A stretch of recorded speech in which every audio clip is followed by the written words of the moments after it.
Good day, everyone, and welcome. My name is Rudy Page, and today we're going to have a dialogue around the UK-Africa Trade Expo that is taking place here in London. I'm really pleased that we have the founder, Prince Kamari Ademiluyi. We have Marlene Street Forrest from Jamaica Stock Exchange, and we also have Professor Ying.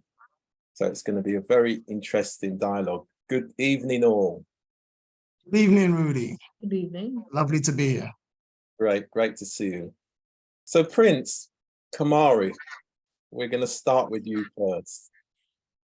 Prince, what inspired you to start this UK-Africa Trade Expo here in London? Good question, and good evening to everyone listening, and to all the Facebook fans and Rudy fans and everyone. Good evening to you all. So my name is Prince Kamari Ademiluyi, and I founded with my sister, who's Queen Ronke Ademiluyi Ogunwusi. I founded Africa Fashion Week London with her 13 years ago, and over the course of those years, it's not just about fashion, because we created a platform for fashion designers that are incoming or new designers to be able to showcase their garments, their outfits, whatever they're doing on stage to the bigger world. And we created that platform, and it was quite successful for the first like eight years or so. That's what we were doing. And then we decided to start adding on things like workshops and webinars and how to sustain your business as a designer and how to get grants as a designer, or how to go forward in terms of just being a designer, but more adding to it as a business to you. And it went on for a couple of years, and then we had like other webinars, which was about business development and sustainability. So that was good. That was what Africa Fashion Week was known for. Yep, we were successful in that region of things. And then this year, we signed up with Brazil to do the first Africa Fashion Week Brazil. And the lady we signed up with was the head of the ECOWAS and ECOWAS commercial trade in Brazil. So she was the president. And she was like, I want to do both together. So Africa Fashion Week Brazil and a Trade Expo together, which was great, because this was in May in Sao Paulo. And what happened from that was they had about 3,500 people coming to the event. However, there was a little bit of a mix-up, because she did the fashion show in the middle of the Trade Expo. So people were going to the fashion show, to the Trade Expo. They didn't really know what they were doing. It was like, you know, one in, one out, wasn't too sure. So it was a bit chaotic. And then I thought to myself, this is a brilliant idea, but what I could do to make it better for Africa Fashion Week London was to actually separate it. So separating the Trade Expo from the actual Africa Fashion Week in London. And that's what brought this about. So coming back to London, I was a member of IOD, and I thought we need a location of where we can have power in terms of what we're about to say, in terms of working on UK Africa Trade Expo. And IOD, what was the best place to do it than IOD itself, which is like the Institute of Directors. And henceforth, that's happened. Next thing you knew it was growing and it was growing. And now we've got 3 days. But the 3 days is one day on Friday, the 27th of October, which is a few days from now, is just strictly the UK Africa Trade Expo. Then you've got the Saturday and the Sunday, which is normal Africa Fashion Week London.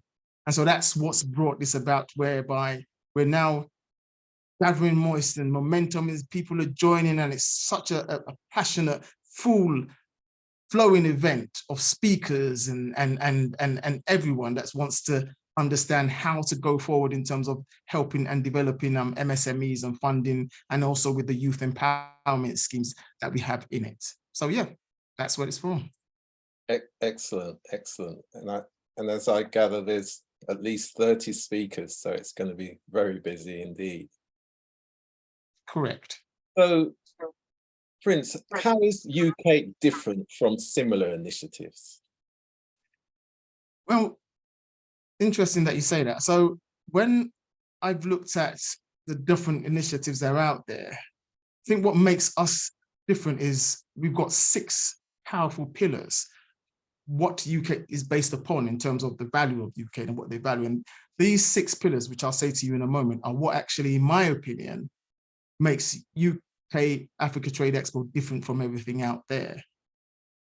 The first one I give you, for example, is connectivity and innovation. So it speaks for itself, connectivity, innovation, that's one of the pillars. The second pillar we have is data and market information. That's the second pillar. Third pillar, supply chain collaboration and logistics.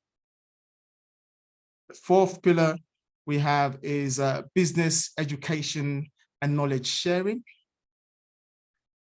I think that's the fourth or the fifth. I know the fifth pillar is cluster and sector development anyway, so those 2 go together, and that's the fifth. And then the sixth, I believe, is infrastructure investment and joint ventures. So these are really new pillars, as you can see, but they're what we are based upon, and that's what we're coming from, the perspective of sitting UK on top of those pillars. And that's what I believe makes it different.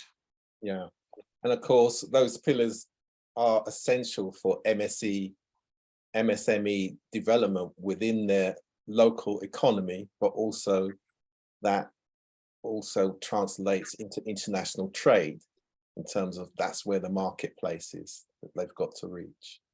Absolutely, absolutely, yes, indeed. Excellent, excellent. So are there many opportunities for networking? Yes, there are. So we have the event which opens, the doors open at 9 o'clock in the morning on the 27th, and the show starts at 12. Well, when I say the show, the first speaker comes on at 12 o'clock, which is very distinguished, King, who's opening up the first keynote speaker, and that goes on till 6 o'clock. And these are the various speakers coming on and talking about their products and their services, because you have to look at it like this. There's going to be a room full of MSMEs and youth empowerment and different companies that are coming to just hear what the speakers have to say in terms of their products and their services. So it's not like your normal where you'll sit down for 30, 40 minutes and listen to someone talk about what they're doing. It's more or less like saying, right, this is what I have, this is what I can do. We've got banks coming, we've got businesses coming, we've got people with experience coming, we've got Henley's Business School coming, we've got various education institutions coming as well, just to be able to, like, for want of a better word, like pitch what their products and services are, and then they can start, you know, meeting up with the audience during the breaks or during the intervals. And that goes on till 6 o'clock. And then after that, we then move into a separate area of IOD, specifically for networking and talking and exchanging ideas. And that's been led by a company called GEC. So they are sponsoring that part of it. And what we're doing there is just to be able to, like, get to know everyone, get to know what people are doing, networking in general. And that goes on from 6 o'clock to 10 o'clock at the IOD on the 27th. Excellent. So how is the diaspora economic dividend being leveraged with an event such as this? Well, the good thing is, and it's great that you asked that, but it's about the collaboration. There's a collaboration between Nigeria and Jamaica, and that alone is massive as it is, because it's something that I wouldn't say hasn't been done, but I haven't seen it done yet in terms of how powerful this is about to be, because we're leveraging that collaboration, and we're using it for, like you rightly said, the diaspora dividends and its economic strength. So yeah, that's how that's coming in. And of course, the fact that the UK is based in the UK, which gives us that trade and investment gateway, that strength as well. Absolutely, absolutely. And like I said, we have some of the sponsors are actually based in UK based, and they're funding companies are UK based, but they're looking for MSMEs from all over, from Jamaica, from Nigeria, to bring their stuff into UK, get it quality assured in UK, and then ship it out globally. So it's like, it's making UK the hub, so to speak, of quality checks of whatever comes in from the MSMEs.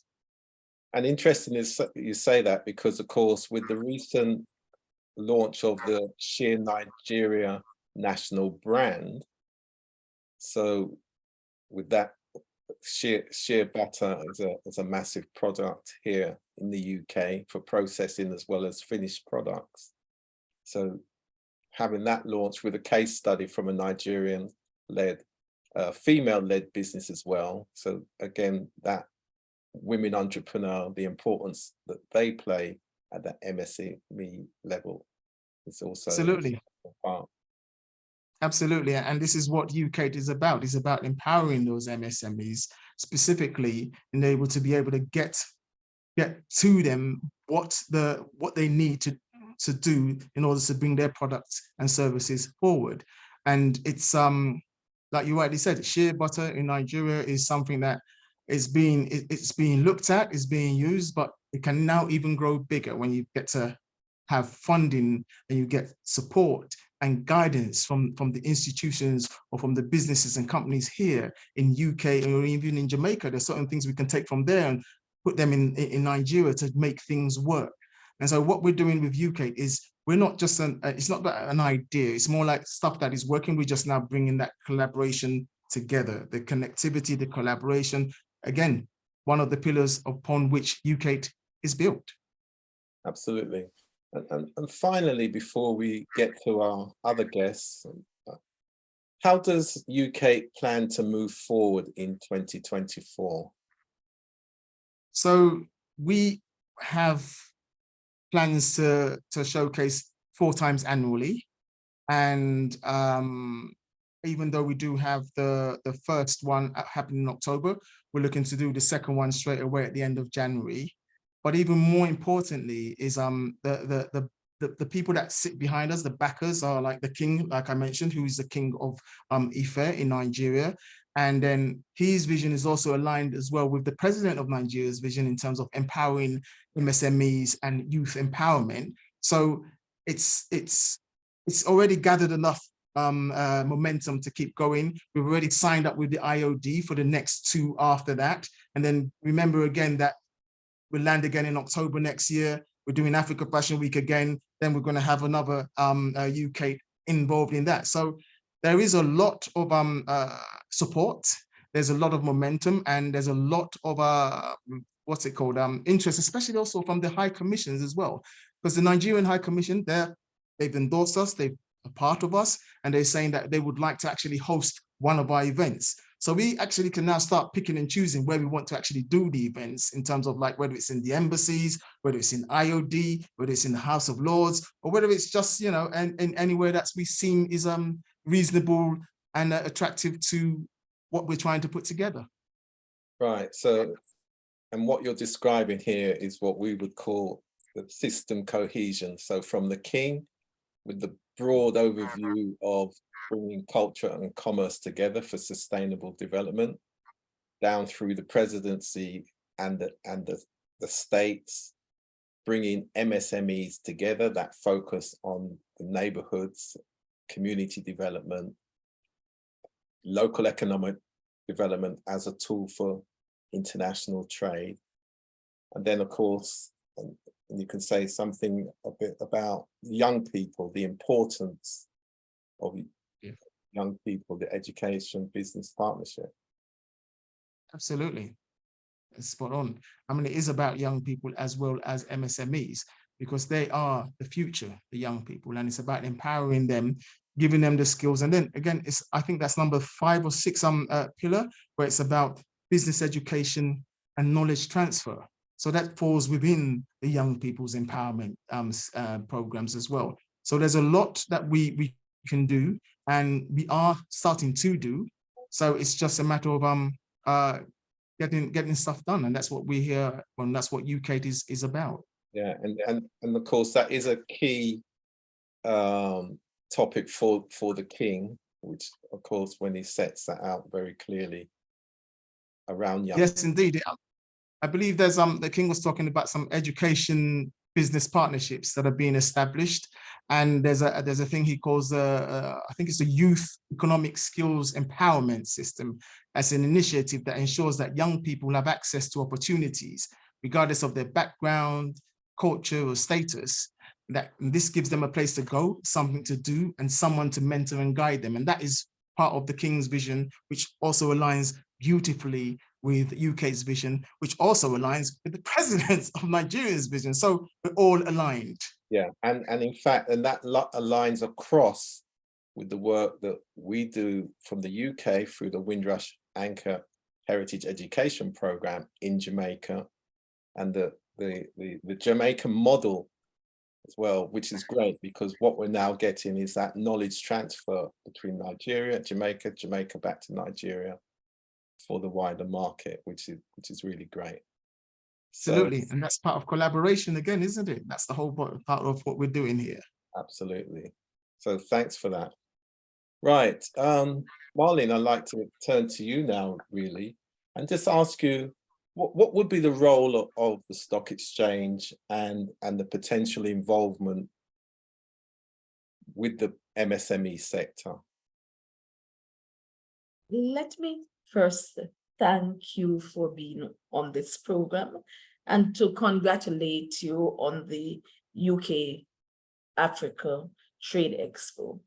As you know, the role of any stock exchange is that of mobilizing capital, because capital is so important to the MSMEs, and more so for them more than larger companies. They always, when we talk about some of the hurdles, the obstacles that small and medium size and micro face, is that of access to capital. Debt capital is expensive, so the exchange generally is one dealing with how do you mobilize equity capital. And what is very important, even with the mobilization of capital, is just how it allows the entire population to be connected to funding of the growth of MSMEs.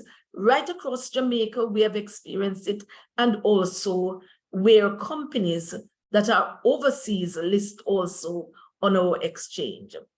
The fact is, what we do is at the exchange is do a lot significant market education to speak from the investor side, how important it is. As you know, with diasporans, monies are sent back to Jamaica or sent back to Africa, wherever, and usually it goes into expendables.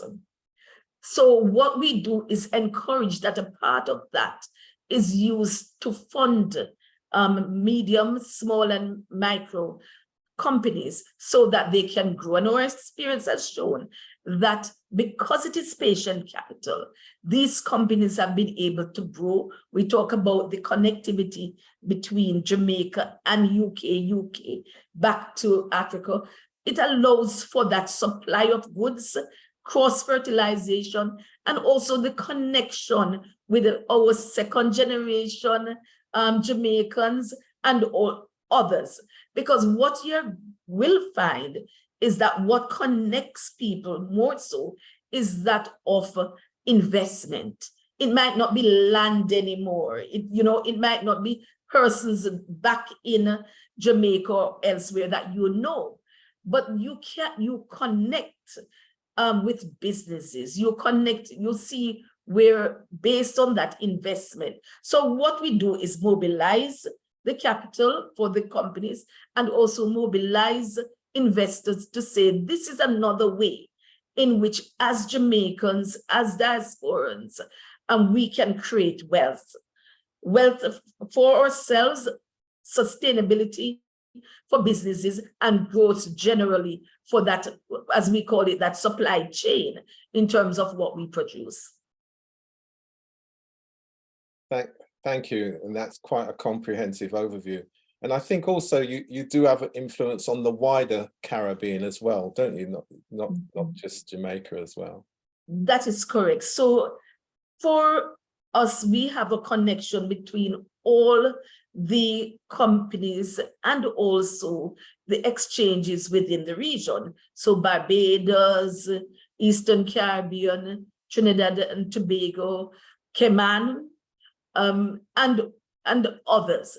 We have also, in terms of Africa, we have also signed memorandum of understanding between some of our African exchanges. So you see that this connectivity is well placed, very timely, and it is a way for us to have, we call the South-South connection for sustainability, another route in terms of who we do trade with, who benefits from it, and how we create wealth. Yeah, thanks for that. And that's quite important given the work. And again, Nigeria has quite an important role for the development of the African continental free trade area. Exactly. Playing a significant role in that. So it's great to hear of that connectivity that you've just described with the Caribbean. And hopefully over time, we'll go into that in some more details. So thank you for that, Marlene. Most welcome. I'd like to now just come to Professor Ying finally. Professor Ying. Yes, can hear you. The overall theme is bringing culture and commerce together for MSME. The overall theme is bringing culture and commerce together for sustainable development. So that sustainable development element is certainly about poverty alleviation. So if you can talk to us about the other element to the stock exchange around the social investment, I think that would be really helpful. All right, thank you very much. What I would like to speak to is the social development aspect of the work of the Jamaica Social Stock Exchange. The stock exchange itself established the Jamaica Social Stock Exchange in January 2019. And the Social Stock Exchange is built around 3 sustainable development pillars. First one is people, and it deals with issues like what you speak about, like poverty alleviation. Then you have prosperity, which is how to get them into what we call an income earning modality. And the third one, of course, is partnerships. How can we develop these partnerships that will assist, especially vulnerable communities and vulnerable persons, and in particular, young people at risk. So the whole thing about young people is very, very vital. What happens when you get into a community, as you try to deal with the people aspect and the prosperity aspect, you need some specific things. And one of those is how to get, especially the young and at-risk persons, into income generation activities. And that's why I'm very intrigued to hear that part of it is about how you develop and sustain micro businesses, because that's the first entry point with respect to these vulnerable communities. How you assist these micro businesses that especially young people are going to form. And so that is the area we focus on. So in terms of what we call our development trajectory, we start out with what we call social projects.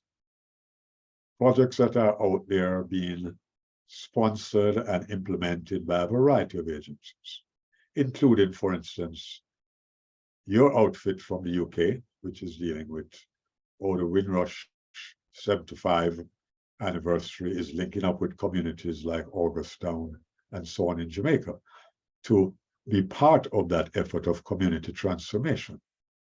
So we're very interested in that. But as you know, when you get into those communities, again, it's how do you get them to the stage where not only do they attract financial support to conduct the social things that they're doing, or the social services that are being provided, but how we transform them into social business enterprises, which is the next phase of the development. And when we get to that phase, that's when the mobilization of capital becomes very important, that Marlene spoke about. So there's an intersection between the second phase of what we do in the social stock exchange and what Marlene speaks about in terms of, you know, connecting with capital, because capital is like the pervasive element. When there are social projects, you need financing to provide the social services. When you transfer that to them forming their own micro and small businesses, then again, capital becomes very important. So those are the two phases we work through. And what we are interested in now is how will the initiative that Nigeria is doing with the UK can benefit those two processes. So I'd want to hear again from our friend in Nigeria how the effort that you're trying in the UK can be transferred, not only in terms of knowledge transfer, but also in how you attract capital to help these vulnerable communities and young people at risk. And in fact, that's a question for me, actually. Okay. I think as Prince Kamari laid out, what we've done is set the strategy and the direction. And that's the most important thing. We've put the pillars in place. We've established the relationships between, we have established relationships within Nigeria, within the UK, and of course within Jamaica. So our next phase going forward into 2024, as Prince kind of outlined, it will be to establish the education business partnerships, because they will be integrated into the pathways within the 6 pillars for youth economic skills empowerment. So that's the systemic work that we're progressing now. And the good thing about the discussions that we've been having, it's as the Prince had mentioned, it fits the King's agenda, the President's agenda, and particularly the King has been very clear that he wants to see young people being given the opportunity to contribute to their economic well-being, but also for the system transformation. And these are the plans that we're working on, and we intend to set out very clearly how that's going to be done in January at the 2nd meeting. And then the aim is then to be delivering some of those activities in May in Jamaica, when we're all back down in Jamaica for the Windrush Anchor Heritage Education Festival that will be taking place over 3 weeks. So there's work to be done systemic wise.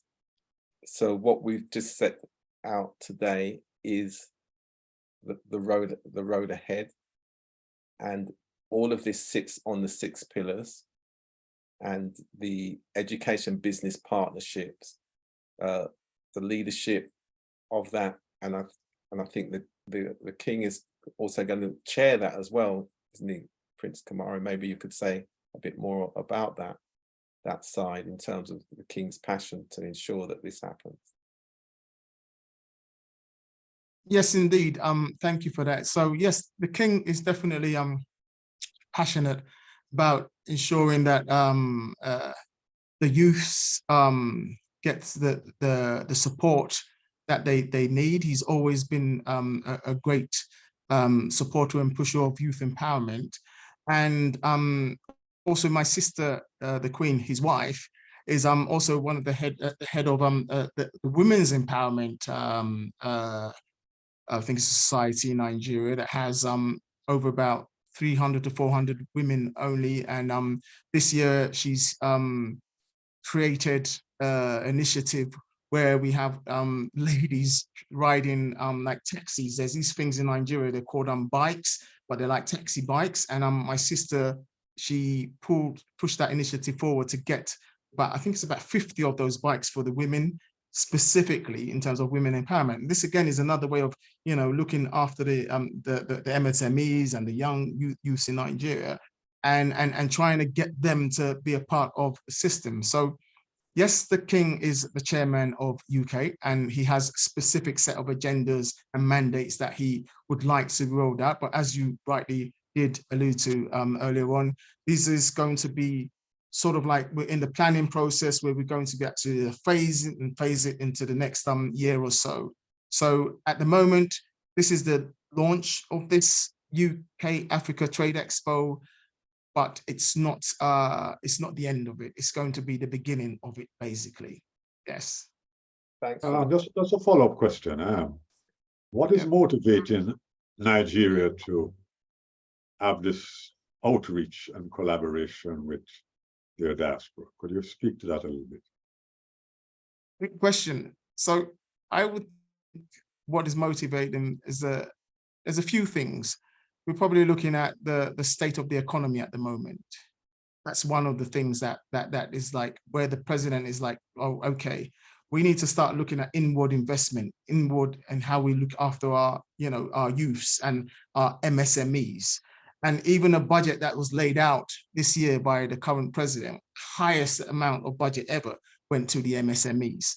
And we're talking about X billions of dollars. So it's like, it's now become a situation where because of the economy, the state of the world, everyone's looking inwards now. And in terms of that, obviously the King now has been in a situation where it's like, right, we need foreign direct investment of some sort. And in order to be able to get that, we would need to have some body or some organization that is based in UK, but that can help with the MSMEs in Nigeria and beyond in Africa as well. So obviously it's to start with Nigeria, but doesn't mean it's going to end there. But I think what's driving that is definitely the state of the economy of the country. It's become a situation where everyone is now looking inwards, including the president and including the leaders politically, religiously, traditionally. They're all looking inwards that what can we start to do?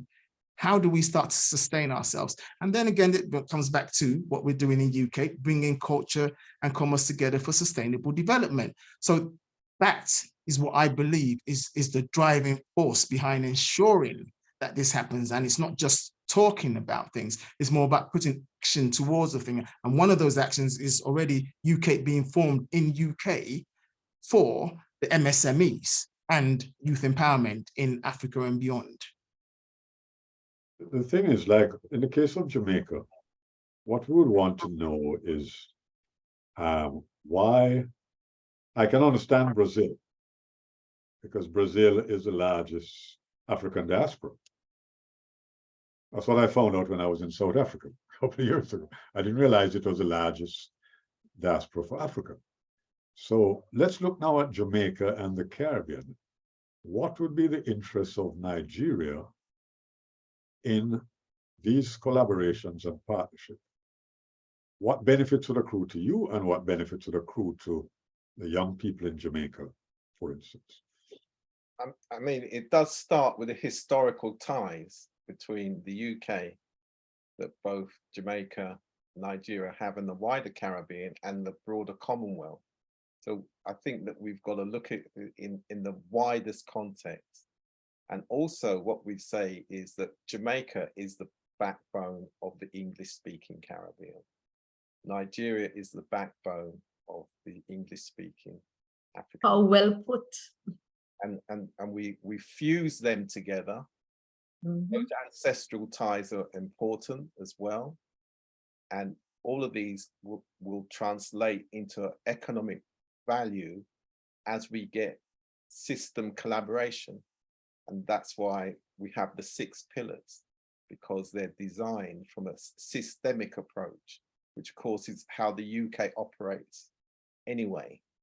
And again, that pooling of resources to take advantage of the UK gateway for trade and investment. I like that last sentence, the gateway from the UK for trade and investment, because if I was a young person from one of the communities in Jamaica coming to this Trade Expo in May next year, one of my underlying interests would be, how will this trade expo, the transfer of knowledge, the access to capital, how will all this be facilitated? That can benefit the community that, say, the Windrush 75th Anchor Program is going to be doing. And just want to make the alignment and the connectivity between those things. Yeah, and I can answer that clearly again, because the model that was established or has been established in Augusttown in particular, and when I say Augusttown, Kingston, Jamaica, for those who don't specifically know the area, is that, and again, this is experience translated from the UK, and we talk about inspiring, inclusive, peaceful, caring, enterprising neighborhoods and local communities. And so that what that means is that you're utilizing the local institutions, the local structures. In fact, there is a case study on it from Haringey, North London.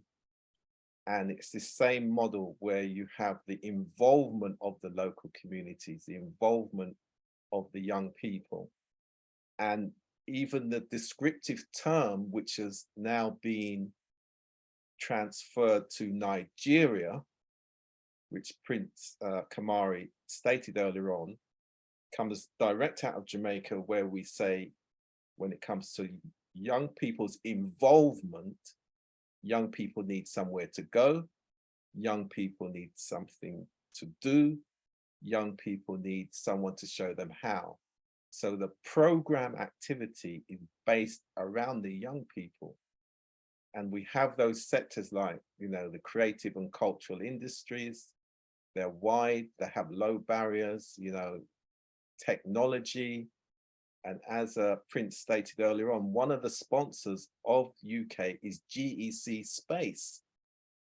So in fact, next year, as part of World Intellectual Property Day, which is on the 26th of April, we will be focusing on issues relating to space technology in collaboration with Imperial College London, who have already, we've already done a joint project in Jamaica with Imperial College London around the STEM subjects.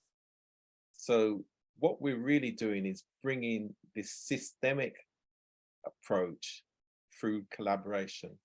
So Jamaica is the model at that neighborhood development. And I guess with Nigeria, what we'll see is a much larger scaling up because of the resources, and we'll be focusing on Ocean State as well. So Prince, I don't know whether you'd like to say a few words about and describe Ocean State and some of the potential collaborations, art, literature, culture, all of those things are important as well, as they are, of course, to Jamaica.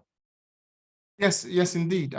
Thank you. So Ocean State, where I'm from, where the King's from, is part of the, I think it's one of the only states that's already got I think it's got a UNESCO area with it, where it's the same as in Jamaica. That alone is another collaboration, so we can even go in through that.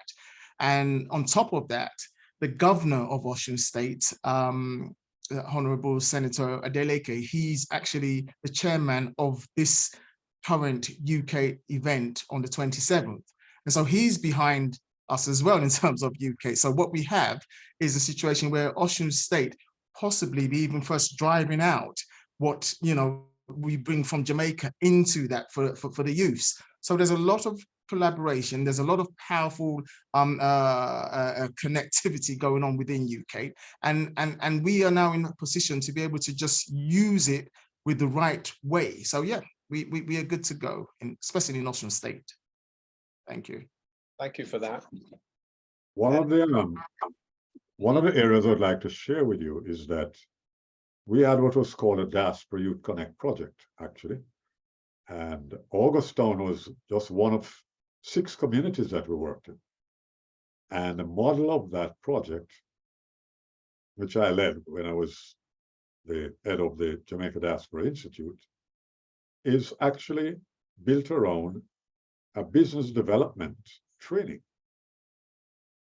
where we actually taught them how to do business in 1 week. And they took that and created their little micro businesses. Okay. And part of what was the problem, which is what they would be hoping that this new effort would bring, is, again, as Marlene says, access to capital. So we had to involve like the credit unions and those banks that were, disposed to supporting micro businesses. Because, that's one of the big problems with banks. They don't necessarily support micro businesses. So if what you're bringing to the table is greater access to these young people in these communities to capital from those sources, that would be a very attractive feature. So in addition to the transfer of knowledge, the transfer of capital is going to become extreme. And Marlene is a stickler for that, as you heard her say. So let's segue into now what would be the nature of this Trade Expo in 2024 in Jamaica. Give us a little insight. Right. We're not saying that we're setting out the Trade Expo in Jamaica, Professor. The next Trade Expo is here in the UK.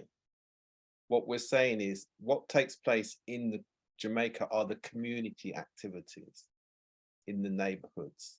So what are you doing next year, May in Jamaica? That's what I was trying to zero in on. That is the community activities similar to what was done this year already. So it's just a progression from that.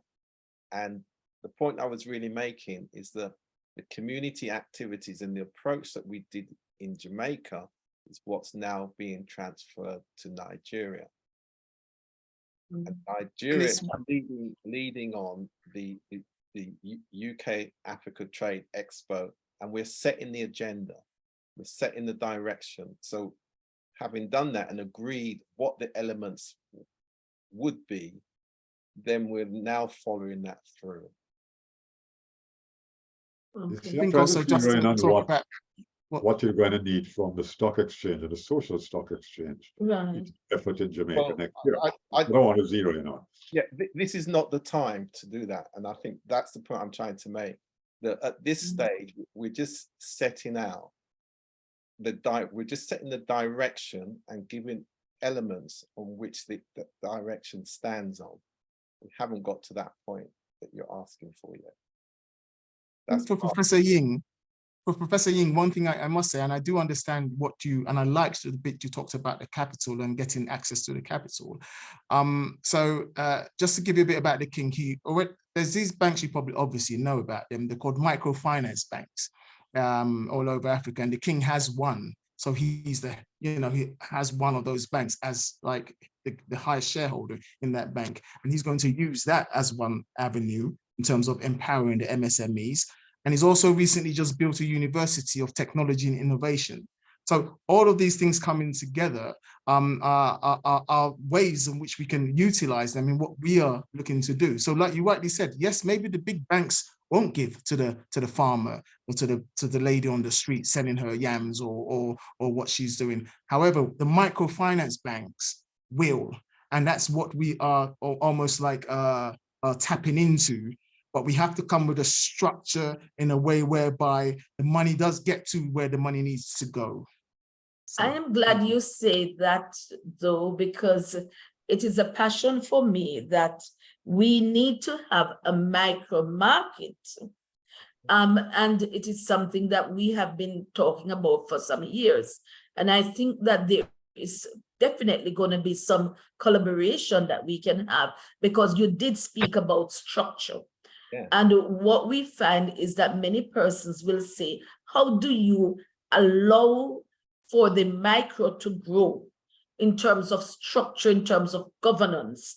And it is something I think we can discuss. We can look at how Nigeria, probably the Nigerian Stock Exchange and the Jamaican Stock Exchange, collaborate to launch that market. You know, so we're not going into details, but I see a lot of possibilities. I also see where, like we have signed with Ghana and other of the African countries, that we need to sign, and you know, the collaboration there again, sign an MOU with the Nigerian Stock Exchange, so that the capital flow is not one way but two ways, where others from London, from England, from Africa, Nigeria, from Africa, from Jamaica, take part in a market seamlessly. So we look at how we get rid of some of the obstacles in terms of probably payment and settlement, etc. You know, some of these things will flow in terms of the things that we discuss. So there are opportunities, but I particularly like your intervention here about the micro and how we can collaborate and getting this, you know, moving in the way, because we have an issue of sometimes even trust about these micro, but we shouldn't. What we should try to do is to see how we can ensure that they come into a place where they understand what is good governance and to be able to access and sustain their businesses. Yes, and you're so right, because, and that's one of the advantages of the UK, that the UK has over the years developed institutions designed for that, you know, the incubators, the enterprise agencies, the business links. These are structures designed specifically to build the capacity, be mentors, you know, manage the clusters, develop the clusters, the accreditation that goes with it. In fact, the case study that we're going to hear about, which is the sheer Nigeria national brand, the consultant responsible for that, a colleague of mine, Peter Hurst, he actually comes from the UK, even though in this project he's working for the Dutch government as their institutional specialist. So again, it's those institutional skills that the Nigerians have said are essential for UK to go forward. There has to be an institutional infrastructure, and that's also why UK is based at the Institute of Directors as well, very clearly, which sends an institutional message, you know. And the other thing as well, which I think Jamaica, because as I say, it is two-way. Jamaica has the experience around what we now call community economic tourism, which is primarily micro businesses as well. So the point that Prince Kamari was making about the ladies that are doing the bikes, the women who gather the shea nuts, again, it's it's the farmers as well. They have done a system transformation and reconfiguration to target that part of the economy, along with young people. So they're re-gearing themselves in order to focus on that part of the economy. And you're right, Marlon, some of the structures around trust, but then continuing support, capacity building, relationship building, you know, that's part of the goodwill that will be developed and the transformation in the future. And also the fact that, and I'll say it again, the fact that they've said that there must be these education business partnerships that give a pathway to young people through the 6 pillars. So your subcontractors, your contractors, ensuring that they give young people the opportunity to gain those skills. So that's what makes this particular initiative very different to what we may have seen in the past as it relates to African and Caribbean sort of transformation and empowerment approach. So Rudy, what's the next steps now? And what do you need from us going towards next year? I will come back to you in January with part 2. So once we get through this weekend, and we've got a couple of reflective meetings, and then we set the agenda for January. But what I would say, Jamaica is an integral part of this transformation work, system transformational work. As I said, the backbone of this work is Nigeria and Jamaica. That is the backbone. And I must of course mention about in terms of Jamaica, we have a strong global diaspora. So being brought into this is our diaspora who are in the USA and Canada. They're part of this. We've got stakeholder group where there'll be representation on that particular group as well. We have a conference on the 23rd, I think, to the 25th of January, where I think it would be good for someone to come and speak to this so that it gets out, because communication is very important when we are looking at collaboration and growth. So that conference, which is an investment and the capital markets conference, I think we need to get back to you and to tell you what we are doing and to see how you see yourself in terms of getting the word out at that conference as well. Thank you for that. And we have already agreed that in May next year, May the 25th, is always Africa Day.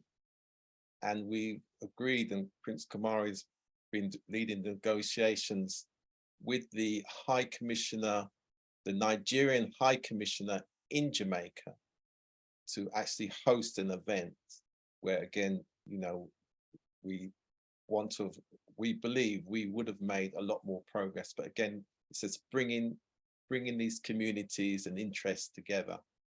And, that's our agenda, bringing MSMEs together. So what I would suggest, Rudy, is that after this meeting,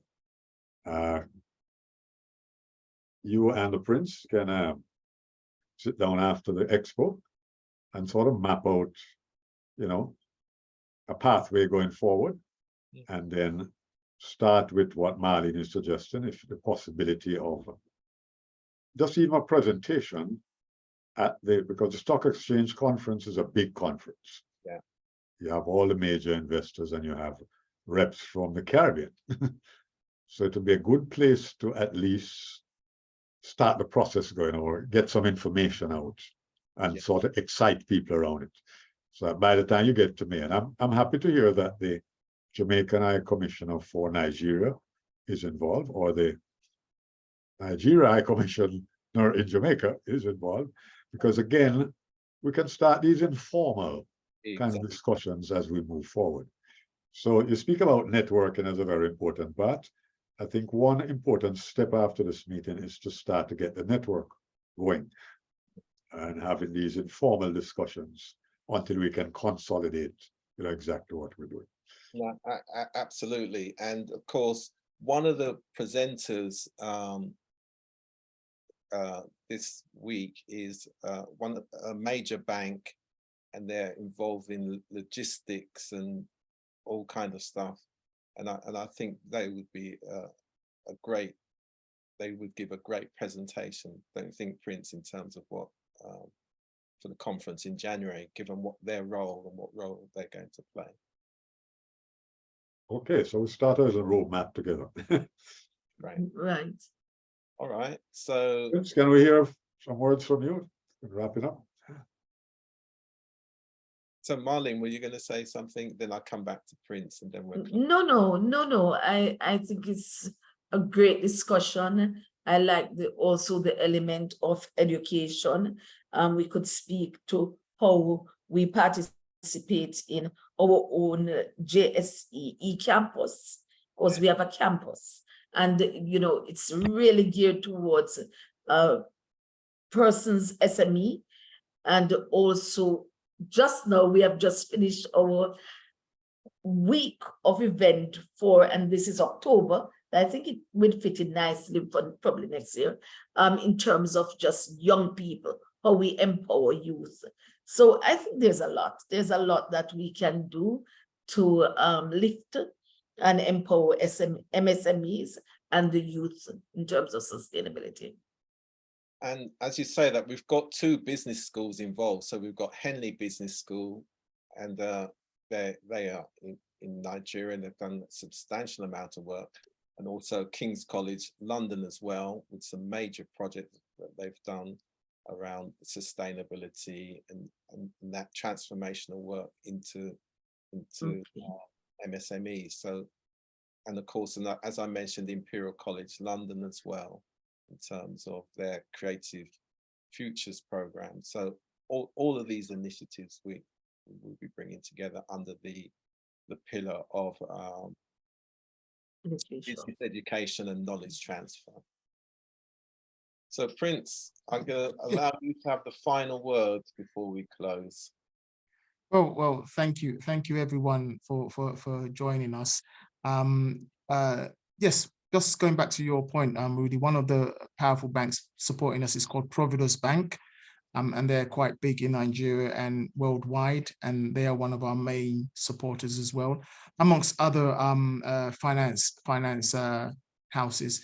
So yes, it's been great being on here and being able to drive this forward. Yes, we do have some way to go, but we do have a vision which is aligned. We have a powerful initiative. If it's done right, I believe it can help in terms of what the vision we have as individuals, alleviation of poverty to some extent, and as a joint effort a collaborative joint effort between Jamaica and Nigeria to kind of make history again, so to speak, working together and doing something, which would be great.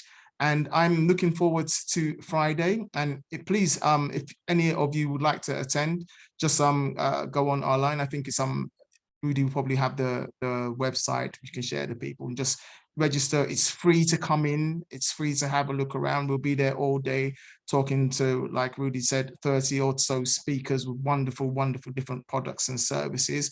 So please do attend, and we'll be looking forward to seeing you there, and it'd be great. A very great event indeed to behold. Thank you for that. And yeah, you just go to www.africafashionweeklondon.com and you'll see UK Africa Trade Expo on the site, and just click on that. It's free entrance from 9 AM through till 6 with the presentations, and then from 6 till 10 o'clock for networking, giving entrepreneurs, startups opportunities to put their case. And that's at the Institute of Directors in Southwest 1 London. And thank you very much all, and good night.